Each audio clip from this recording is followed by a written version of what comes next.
Sœurs et frères, savez-vous que l'homme n'a jamais marché sur la lune? Savez-vous que la terre est plate? Savez-vous que Jésus n'est pas mort sur la croix, mais qu'après 3 jours de coma et 40 jours de repos, il a débarqué dans le sud de la France, s'est installé dans le Jura jusqu'à sa mort, et que sa tombe se trouve sur le site de la bataille d'Alésia? Si vous me répondez non, je pousserai un grand soupir de soulagement. Parce que tout ce que je viens de vous dire constitue un petit échantillon d'un vaste ensemble qu'on appelle la théorie du complot. Ces théories, qui pullulent en ces temps de pandémie, estiment qu'on nous cache la vérité et que les événements de l'histoire seraient le fruit d'actions secrètes menées par des groupes influents, diverses sociétés secrètes, les Illuminati, les francs-maçons, les Juifs, et puis après tout, on n'est pas à une abri près, les reptiliens ou les extraterrestres. Ces théories du complot prétendent nous révéler les vérités que l'on nous cache. Nous sachons, ouvrons les œils. Mon trêve de plaisanterie, lorsque j'ai lu l'évangile de ce matin, rien n'est voilé qui ne sera dévoilé, rien n'est secret qui ne sera connu, je n'ai pas pu m'empêcher de faire le parallèle. Tant notre société, à travers son désir de transparence, et dans certains cas son adhésion aux thèses du complot, est en quête de vérité. Dans notre texte d'évangile, Jésus s'adresse à un groupe restreint qu'il envoie en mission. Il appelle ses disciples à dire au grand jour ce qu'il leur enseigne en privé. Cet enseignement peut se résumer de la façon suivante. Jésus nous appelle à passer sans crainte des ténèbres à la lumière. Il nous appelle à faire confiance à Dieu et à le reconnaître, lui, Jésus, comme celui qui éclaire pour nous ce qu'est la foi et la relation à Dieu.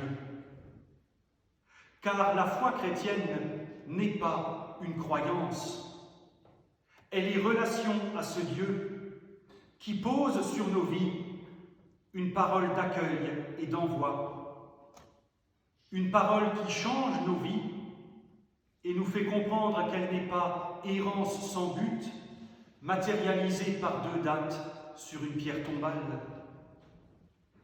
Notre passage d'évangile, de façon significative, commence par ces mots « Ne craignez pas ». J'ai déjà eu l'occasion de le dire, dans la Bible, cette expression apparaît 365 fois, comme si une fois par jour et chaque jour de l'année, Dieu nous disait de ne pas avoir peur. Cette parole est posée sur chacun de nous dès que nous entrons dans une relation vivante à Dieu. Elle est matérialisée par le baptême. Par cette parole, Dieu nous appelle à grandir en espérance et en amour, avancer en vie et progresser en humanité. Il nous révèle que nos vies sont chemins où nous faisons déjà l'expérience de la résurrection, chaque fois que nous faisons l'expérience de la vérité, qui nous permet de voir autrement ce qui nous était voilé. Il ne s'agit pas pour autant de crier au complot à chaque pas de l'histoire. Régulièrement, au cours de nos cultes, nous prions « Que ta volonté soit faite ». Or, la seule volonté de Dieu, c'est que nos vies soient vies, que nous puissions avancer, libérés de nos peurs, parfois de nos superstitions et de nos égoïsmes, vivre sans considérer l'autre comme un ennemi ou un infidèle. Nous célébrons aujourd'hui la fête de la Réformation. Aujourd'hui, les églises protestantes se souviennent qu'il y a 503 ans, le 31 octobre 1517, un certain Martin Luther, moine et professeur de théologie, s'est élevé contre le discours de l'Église qui exploitait les peurs de son temps à son profit pour asseoir son pouvoir et sa richesse.